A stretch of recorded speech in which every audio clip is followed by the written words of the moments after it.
Welcome to the Sky Rider channel. Today I have just taken out this bike from Kawasaki. It's the Versys 1000, it's the 2015 model, which you can tell by this much better looking front end with the twin headlights.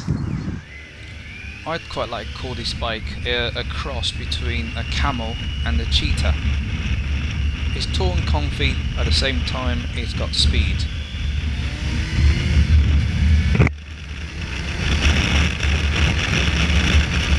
Now I dare to call this a review of the Versys 1000 because some people may get upset. So I'd call this my assessment as a relatively new rider, and I'm in search of my next bike, a step up from the CB500. The engine sounds very smooth and it rides really comfortably. Now let's turn the engine on and listen to the beast.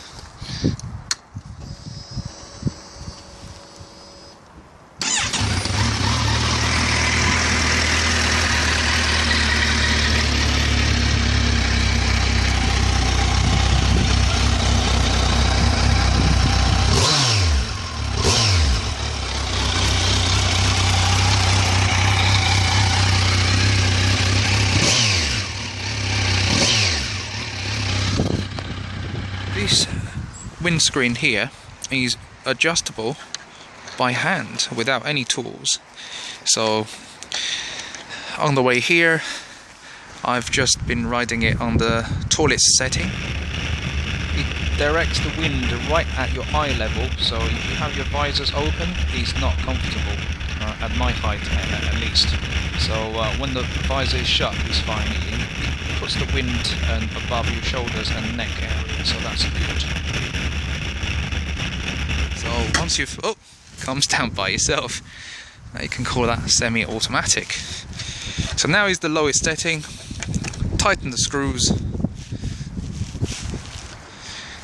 and I'm going to try that out on the lower setting. I don't think I like this lower setting very much. My head was wobbling around a lot, so the wind's been directed at your probably the below your nose level. Not something I'd like at this speed on the motorway. Front brakes are effective. Well, he stops. This isn't a strictly speaking emergency brake, but it was a hard braking. Moving to the side, the left hand side of the bike, you've got this super smooth and easy to operate clutch lever here. Now it's especially the case when you're riding it, when you're trying to change a gear. It's adjustable. I guess you probably expected this on a £10,000 bike, but yes, the clutch is excellent. It's so easy to operate. It's a bit artificial, you know. It doesn't give you the kind of feedback if you've been riding like my traditional kind of cable operated without slipper clutch. So that's just my lack of experience. There's nothing wrong with the bike. Like I said, it's just very easy to do. It's fair to say the gear change is effortless. That really takes a lot of the work out of your city riding if you're changing gears up and down regularly.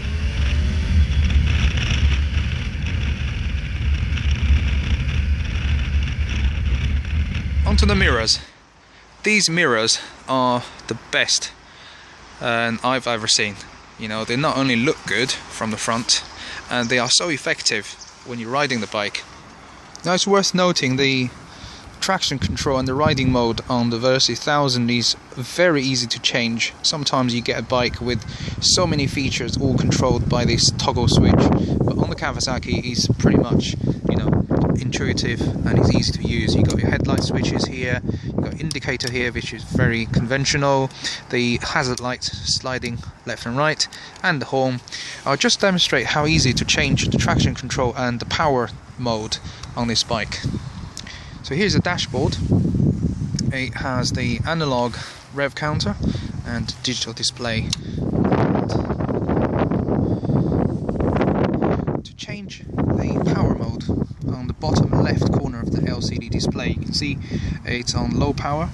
All you need to do is press select. You can see the L flashing.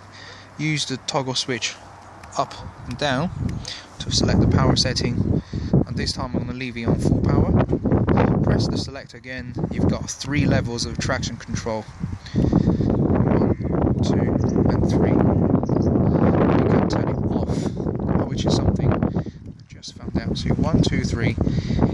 I think 3 is for the rain and bad weather setting, 2 is normal everyday, 1 is for track and race. So again, I'm going to leave it on 2.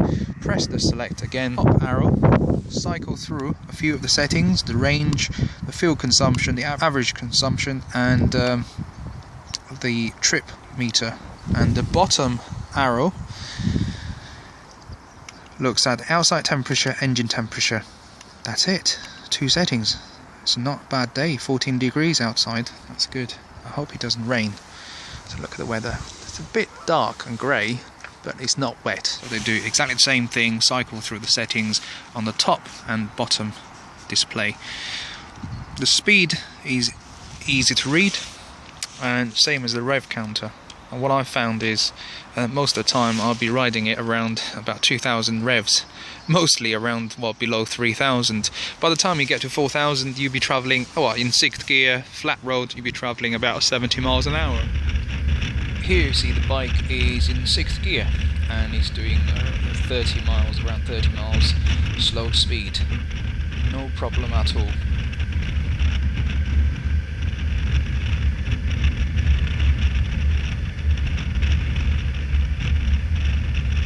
Then if you roll on the throttle, it will pick up the speed rather quickly.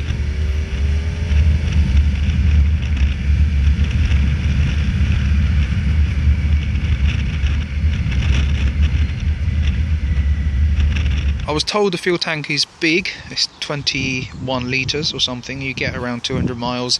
Oh, a really nice seat, nice and comfy.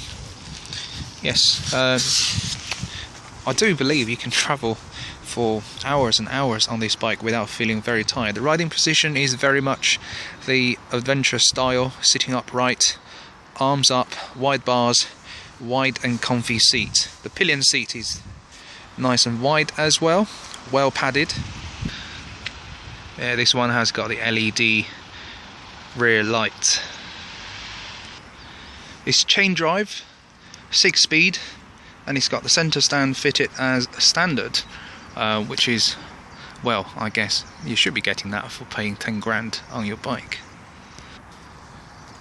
Looking at the rear right hand side of the bike, you got the disc brake there with ABS, and to be honest I was a little bit disappointed with this exhaust. It's not a bad looking exhaust at all, but I was hoping it's more like the 650 Versys, which tucks under just the foot pegs. I much prefer that kind of clean, minimalistic look.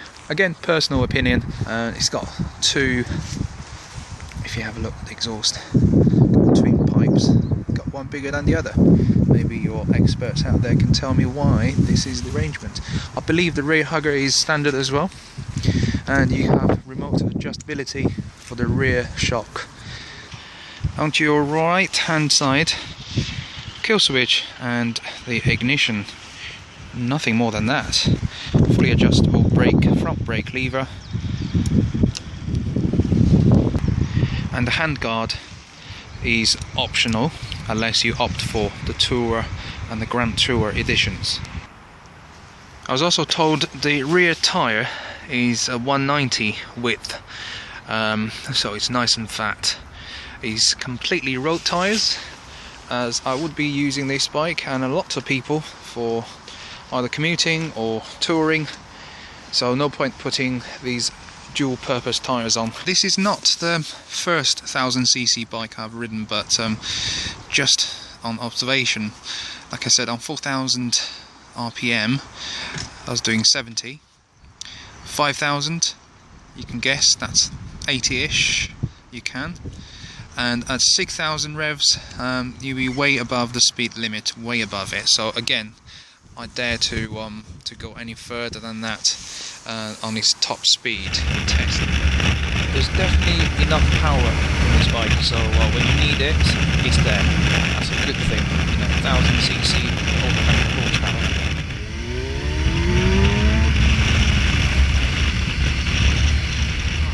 And when you're bored with a motorway, you can just do this. down to first gear. See, the traction control light comes on. And at traffic lights, you have no issues beating most of other traffic there. The traction control stops you from pulling a wheelie there. Now be warned, this is a very tall bike. A couple of times I couldn't find my feet, and it's right on my tiptoes.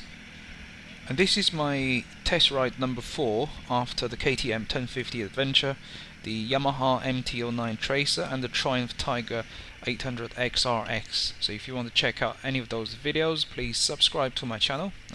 And I'd like to thank Ricky at the Kawasaki dealer Daytona Motorcycles for his help in this test ride. It's a really nice and powerful bike. It handles really well. Unfortunately for me, the bike is a bit too tall and there's no cruise control and no gear indicator or power socket. That lets you pay more for the extra optionals. Thanks for watching. I'll see you next time.